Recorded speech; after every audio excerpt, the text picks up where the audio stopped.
Bah, déjà, enfin, devenir motard, il faut savoir qu'il ne faut pas spécialement être motard pour devenir motard, mais notre association, c'est une association loi 1901, donc on peut faire partie qu'on soit sur une moto ou pas. Donc, C'est-à-dire, il faut venir voir le bureau. Notre QG, c'est à Baobab chez Cousin. Et à partir de là, il y a régulièrement des membres là-bas. Et là, on peut demander à être adhérent. Et là, ben, on fait partie de l'association. et quel est le sens de votre association? Que faites-vous ensemble concrètement? Bah, on fait, euh, on fait nos sorties, mais il n'y a pas que. On fait quand même pas mal de sensibilisation. Parce qu'il faut savoir que dans l'association, il y a quand même des gens de tous bords. On a des professeurs comme des gens qui bossent en banque, comme des médecins, etc. Donc, on fait pas mal de choses, notamment sur la sensibilisation, sur les deux roues et sur la vie de tous les jours. D'ailleurs, on vous a vu récemment à Randema, Tout à fait. en train de sensibiliser les jeunes. Est-ce que vous encouragez la jeunesse à devenir des motards, à prendre des motos? Après, est-ce qu'on dira que c'est un encouragement? Moi, je dirais pas que c'est un encouragement parce que pour nous, enfin, en tout cas, la majorité des adhérents, disons que c'est avant tout une passion. Et par rapport à ça, bah, les gens qui voient ce qu'on fait, ils aiment. Et là, forcément, mais par la suite, ils viennent passer les permis parce qu'on a aussi quand même des moniteurs auto-école, euh, des entrepreneurs en auto-école dans l'association. Et à partir de là, bah, les gens, ils viennent, ils passent leur permis et Donc ils c'est s'occupent. c'est la passion de la moto qui vous rassemble. Tout à fait. Mais chaque année, malheureusement, Mayotte assiste à de nombreux décès sur ses routes. Parmi eux, parmi ces décès, des motards, pas une seule année sans que vous ne soyez endeuillés. D'ailleurs, récemment, l'un des vôtres est décédé suite à un accident de la route. Vous avez un chiffre sur le nombre de vos amis décédés depuis déjà cette année et puis ces dernières années? Bah, cette année, j'en compte deux. C'est sûr, ce ne sont pas des chiffres qui plaisent, qui font plaisir quand on en parle, parce que enfin, c'est le cœur qui est touché quand même. Ce sont des frères auxquels on a partagé quand même pas mal d'années ensemble. Malheureusement, c'est un chemin auquel on peut pas éviter, malheureusement. Donc, Et comment expliquer, le fait que la quasi-totalité des accidents de la route impliquant, des 2 roues, des motos, c'est rare que la personne survive à l'accident? bah, déjà, il faut savoir que sur une moto, on est quand même beaucoup exposé, parce que quand on tombe, on tape sur du bitume, on peut taper sur un arbre, sur un caillou. Donc forcément, on est quand même plus exposé que être dans une voiture. Donc maintenant, la vitesse joue aussi beaucoup sur certains accidents. Justement, la vitesse, est-ce que ce n'est pas parce que il y a de l'imprudence, parce qu'il y a, cette passion, cette montée d'adrénaline, qui fait que, bah, finalement, lorsqu'on se retrouve sur sa moto, on n'a plus de limite? Non, les limites, ils sont là parce que il faut savoir qu'un motard est formé. Avant toute chose, c'est un permis qu'il passe, donc il a une formation. Et, euh, et sur la route, c'est quand même un environnement. On n'est pas tout seul, parce que si jamais on l'était, bah, je prends l'exemple des circuits moto. Il y a des accidents, c'est vrai, mais vu que c'est bien protégé, vu que les infrastructures ils sont adaptés, bah, il n'y a pas spécialement de décès. Là, vous Maintenant, parlez de d'autres pays, des exemples oui, d'ailleurs. oui, d'ailleurs, mais bon, c'est quand même des exemples qu'on devrait prendre quand même de chez nous, et tout en sachant qu'il y a quand même des équipements auxquels on doit se doter pour justement, si jamais accident se produit, bah, qu'on puisse quand même être en sécurité. Donc, qu'est-ce Mais qu'il faudrait concrètement pour les motards? Qu'est-ce qu'il faudrait mettre en place pour les motards pour éviter qu'il y ait autant d'accidents et de décès? il y a pas mal de choses à mettre en place. Il y a toute une infrastructure à mettre en place routier, moi je dirais sur Mayotte, il n'y a pas que.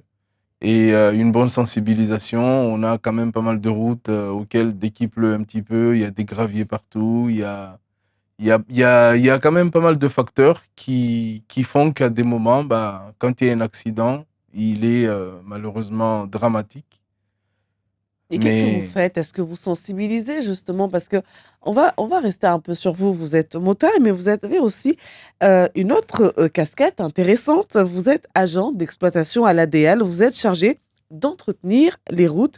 Donc, vous dites que finalement, vous ne faites pas votre job parce que vous dites qu'il n'y a pas assez, les infrastructures qui existent à Mayotte ne sont pas à la hauteur et sont parfois à l'origine de nombreux accidents. Donc, finalement, le job n'est pas fait. Il y a encore beaucoup de boulot à faire.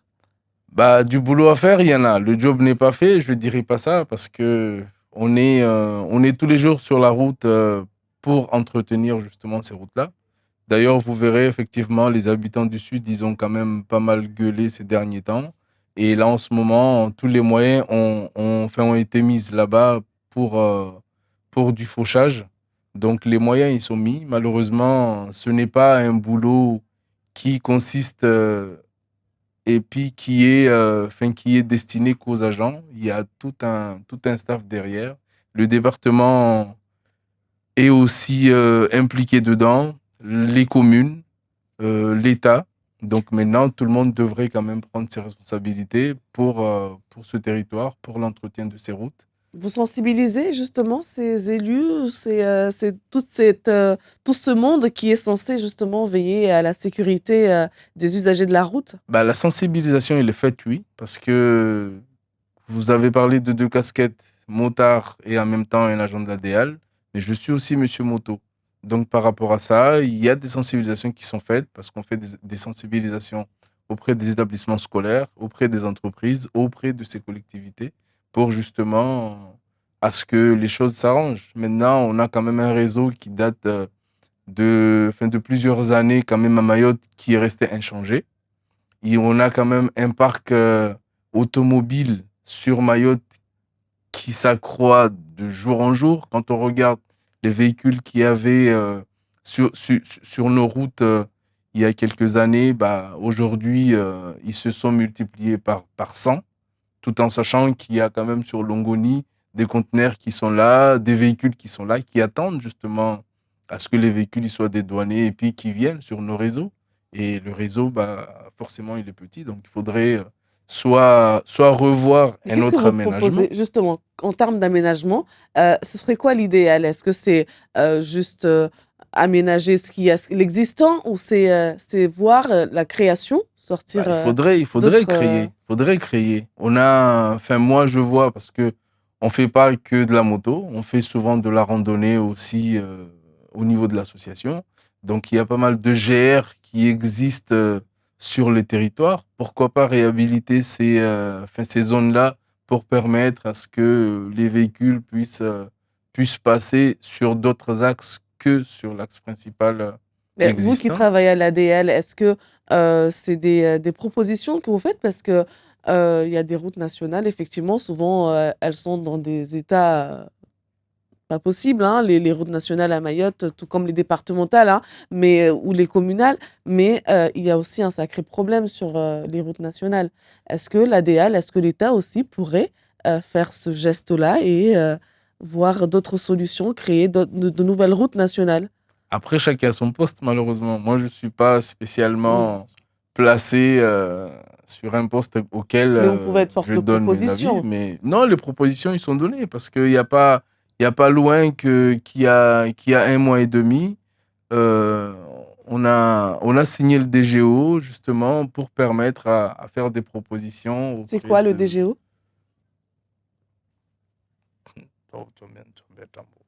Il y a pas de souci, on va continuer. Alors, très souvent, les commentaires qui reviennent, c'est l'imprudence, la vitesse et etc.